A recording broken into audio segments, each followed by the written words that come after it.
pemirsa dan teman-teman TV One, kita ketemu lagi di Apa Kabar Amerika selama bulan Ramadan di Amerika yang panas sekali nih, Pri ya. Seminggu ini memang Washington DC sedang diterjang gelombang panas, jadi mencapai sekitar 40, 41, 42 derajat Celcius. Jadi kemeringat, maaf nih pemirsa, saya kemeringat. Kayak dipanggang rasanya. Betul. Nah, kita sekarang berada di masjid. Sekali lagi selama bulan Ramadan ini kami selalu mengajak Anda jalan-jalan ke masjid. Ini masjid apa namanya, Pri? Darul Al-Hijrah, Ya. Satu masjid yang berlokasi di daerah Virginia. Ya. Dan ini kebanyakan memang jamaahnya warga muslim dari daerah Pakistan, dari India juga, dan sebagian juga dari Afrika. Betul. Dan sebagian kecil dari Indonesia juga yang tinggal di daerah Fairfax, kawasan Virginia ini. Dan memang ini Masjid Darul Hijrah ini adalah salah satu dari sekitar berapa 2100 lebih ya, 2150 masjid di Amerika Serikat. Dan memang yang namanya masjid di Amerika ini jumlahnya semakin lama semakin meningkat dengan pesat ya, Pria. Jadi menurut data itu selama 10 tahun terakhir itu bertambah 74%. Masjid di Amerika Serikat ini bersamaan dengan berkembangnya jumlah warga muslim di Amerika Serikat ya. Masjid-masjid seperti ini bukan hanya menjadi tempat ibadah tapi juga menjadi pusat komunitas, termasuk untuk kegiatan pendidikan anak-anak, Pri. Betul, biasanya kalau di masjid ini kalau hari Minggu akhir pekan itu ada sekolah madrasah atau istilahnya kalau bahasa Amerikanya kan Sunday School. Jadi ini memang warga muslim Amerika memang sangat peduli terhadap pendidikan anak kan, karena kita tahu bahwa membesarkan anak secara Islami di Amerika itu tidak gampang, karena memang dilingkupi oleh lingkungan yang sekuler. Memang yang namanya pendidikan publik di Amerika Serikat itu sepenuhnya sekuler, jadi tidak ada pendidikan agama. Kecuali kalau misalnya memang itu sekolah agama ya, sekolah Islam atau sekolah Katolik dan sebagainya. Dan anak-anak di situ juga tergantung orang tuanya, ada yang Kristen, ada yang Katolik, ada yang Buddha, ada yang ateis, ada yang agnostik, dan tentunya ada yang Muslim. Dan ini merupakan tantangan bagi para orang tua Muslim Amerika Serikat untuk bisa mendidik anak-anak mereka secara Islami.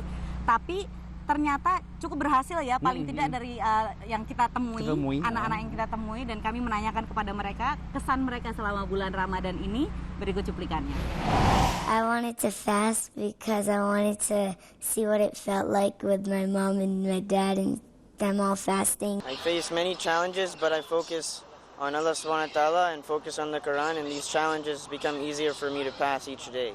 Not eating for the whole day, you realize you don't actually need the stuff that you put in your mouth all the time. I'm excited because I'm gonna fast, and I'm excited because my family's gonna come from Morocco. I focus on something else, and I don't think about the time, and I just don't think about the time. And in my mind, I'm saying this: I know that I'm gonna eat at 4. Just wait. I love the food and the drinks. And the most of all that I love is the spaghetti.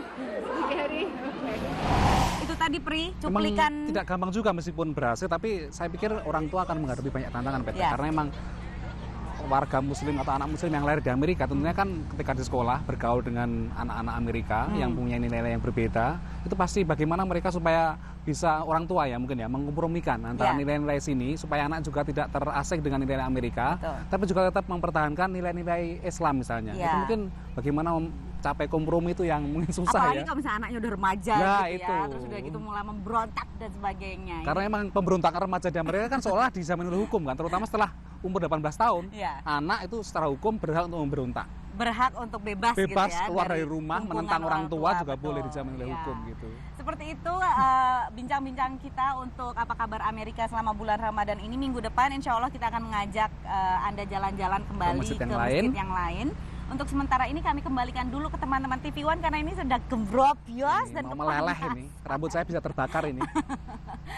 Saya Patsy Widakuswara. Dan saya Supriyono. Kita ketemu lagi minggu depan. Sampai jumpa.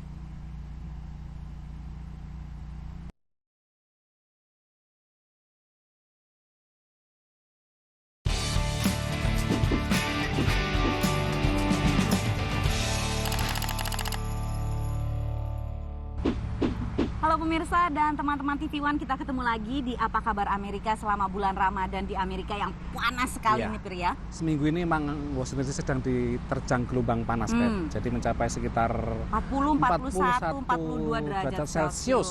Jadi kemeringat, maaf nih pemirsa, saya kemeringat. Kayak dipanggang rasanya. Betul. Nah, kita sekarang berada di masjid. Sekali lagi selama bulan Ramadan ini kami selalu mengajak Anda jalan-jalan ke masjid. Ini masjid apa namanya, Pri? Darul Al-Hijrah, Ya. Satu masjid yang berlokasi di daerah Virginia. Ya.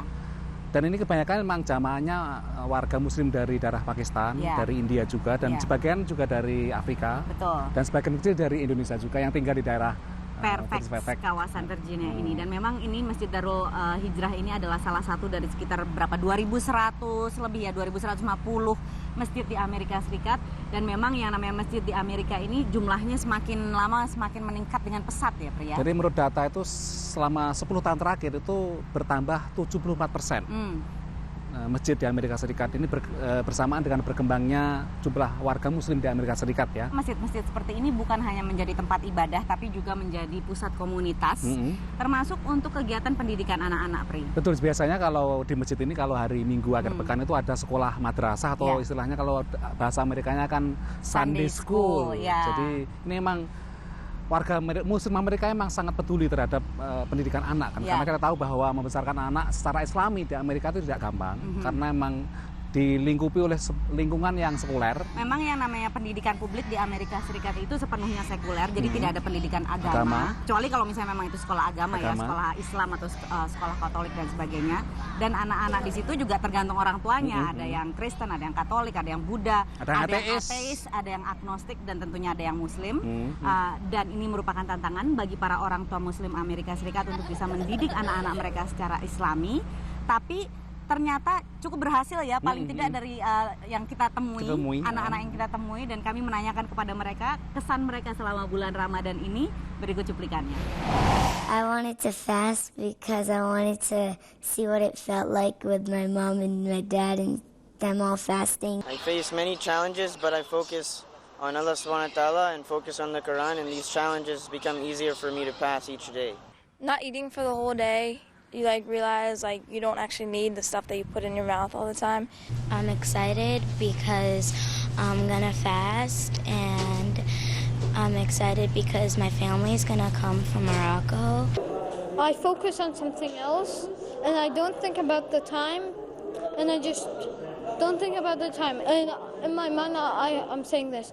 I know that I'm gonna eat at 4. Just wait. I love the food and the drinks, and the most of all that I love is the spaghetti. Itu tadi, Pri, Memang cuplikan. tidak gampang juga meskipun berhasil, tapi saya pikir orang tua akan menghadapi banyak tantangan, karena memang warga muslim atau anak muslim yang lahir di Amerika tentunya kan ketika di sekolah bergaul dengan anak-anak Amerika yang punya nilai-nilai yang berbeda, itu pasti bagaimana mereka supaya bisa, orang tua ya mungkin ya, mengkompromikan antara nilai-nilai sini supaya anak juga tidak terasing dengan nilai Amerika, tapi juga tetap mempertahankan nilai-nilai Islam misalnya. Itu mungkin bagaimana capai kompromi itu yang mungkin susah. Apalagi kalau misalnya anaknya udah remaja gitu ya, terus udah gitu mulai memberontak dan sebagainya. Karena emang pemberontakan remaja di Amerika kan seolah dijamin oleh hukum kan, terutama setelah umur 18 tahun, anak itu secara hukum berhak untuk memberontak. Berhak untuk bebas gitu ya, keluar dari rumah, menentang orang tua juga boleh dijamin oleh hukum gitu. Seperti itu bincang-bincang kita untuk Apa Kabar Amerika selama bulan Ramadan ini. Minggu depan insya Allah kita akan mengajak Anda jalan-jalan kembali ke masjid yang lain. Untuk sementara ini kami kembalikan dulu ke teman-teman TV One karena ini sedang gembrobiyos dan meleleh ini. Rambut saya bisa terbakar ini. Saya Patsy Widakuswara. Dan saya Supriyono. Kita ketemu lagi minggu depan. Sampai jumpa.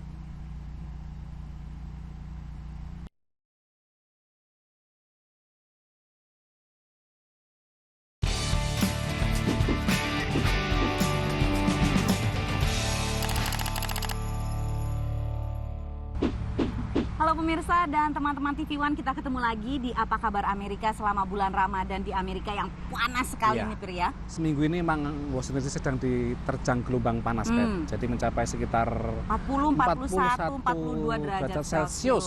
Jadi gitu kemeringet, maaf nih pemirsa, saya kemeringet. Kayak dipanggang rasanya. Betul. Nah, kita sekarang berada di masjid. Sekali lagi selama bulan Ramadan ini kami selalu mengajak Anda jalan-jalan ke masjid. Ini masjid apa namanya, Pri? Darul Al-Hijrah, satu masjid yang berlokasi di daerah Virginia. Dan ini kebanyakan memang jamaahnya warga muslim dari daerah Pakistan, dari India juga, dan sebagian juga dari Afrika. Dan sebagian kecil dari Indonesia juga yang tinggal di daerah Fairfax, kawasan Virginia ini. Dan memang ini Masjid Darul Hijrah ini adalah salah satu dari sekitar berapa 2.100 lebih ya 2.150 masjid di Amerika Serikat. Dan memang yang namanya masjid di Amerika ini jumlahnya semakin lama semakin meningkat dengan pesat ya Pri ya. Jadi menurut data itu selama 10 tahun terakhir itu bertambah 74%. Masjid di Amerika Serikat ini bersamaan dengan berkembangnya jumlah warga muslim di Amerika Serikat ya. Masjid-masjid seperti ini bukan hanya menjadi tempat ibadah tapi juga menjadi pusat komunitas termasuk untuk kegiatan pendidikan anak-anak Pri. Betul, biasanya kalau di masjid ini kalau hari Minggu akhir pekan itu ada sekolah madrasah atau istilahnya kalau bahasa Amerikanya kan Sunday School. Jadi ini memang warga muslim Amerika memang sangat peduli terhadap pendidikan anak kan. Karena kita tahu bahwa membesarkan anak secara islami di Amerika itu tidak gampang karena memang dilingkupi oleh lingkungan yang sekuler. Memang yang namanya pendidikan publik di Amerika Serikat itu sepenuhnya sekuler, jadi tidak ada pendidikan agama. Kecuali kalau misalnya memang itu sekolah agama ya, sekolah Islam atau sekolah Katolik dan sebagainya. Dan anak-anak di situ juga tergantung orang tuanya. Ada yang Kristen, ada yang Katolik, ada yang Buddha, ada yang ateis, ada yang agnostik, dan tentunya ada yang Muslim. Dan ini merupakan tantangan bagi para orang tua Muslim Amerika Serikat untuk bisa mendidik anak-anak mereka secara Islami. Tapi ternyata cukup berhasil ya, paling tidak dari yang kita temui, anak-anak yang kita temui, dan kami menanyakan kepada mereka kesan mereka selama bulan Ramadan ini. Berikut cuplikannya. I wanted to fast because I wanted to see what it felt like with my mom and my dad and them all fasting. I face many challenges, but I focus on Allah subhanahu wa ta'ala and focus on the Quran, and these challenges become easier for me to pass each day. Not eating for the whole day, you realize you don't actually need the stuff that you put in your mouth all the time. I'm excited because I'm gonna fast, and I'm excited because my family's gonna come from Morocco. I focus on something else, and I don't think about the time, and I just don't think about the time. And in my mind, I'm saying this. I know that I'm gonna eat at 4. Just wait. I love the food and the drinks. And the most of all that I love is the spaghetti. Itu tadi Pri, cuplikan. Memang tidak gampang juga meskipun berhasil, tapi saya pikir orang tua akan menghadapi banyak tantangan karena memang warga muslim atau anak muslim yang lahir di Amerika tentunya kan ketika di sekolah bergaul dengan anak-anak Amerika yang punya nilai-nilai yang berbeda, itu pasti bagaimana mereka supaya bisa orang tua ya mungkin ya mengkompromikan antara nilai-nilai sini supaya anak juga tidak terasing dengan nilai Amerika, tapi juga tetap mempertahankan nilai-nilai Islam misalnya. Itu mungkin bagaimana capai kompromi itu yang mungkin susah. Apalagi kalau misalnya anaknya udah remaja terus udah gitu mulai memberontak dan sebagainya. Karena emang pemberontakan remaja di Amerika kan seolah dijamin oleh hukum kan, terutama setelah umur 18 tahun, anak itu secara hukum berhak untuk memberontak. Berhak untuk bebas gitu ya, keluar dari rumah, menentang orang tua juga boleh dijamin oleh hukum gitu. Seperti itu bincang-bincang kita untuk apa kabar Amerika selama bulan Ramadan ini. Minggu depan insya Allah kita akan mengajak Anda jalan-jalan kembali ke masjid yang lain. Untuk sementara ini kami kembalikan dulu ke teman-teman TV One karena ini sudah gembrop dan meleleh ini. Rambut saya bisa terbakar ini. Saya Patsy Widakuswara. Dan saya Supriyono. Kita ketemu lagi minggu depan. Sampai jumpa.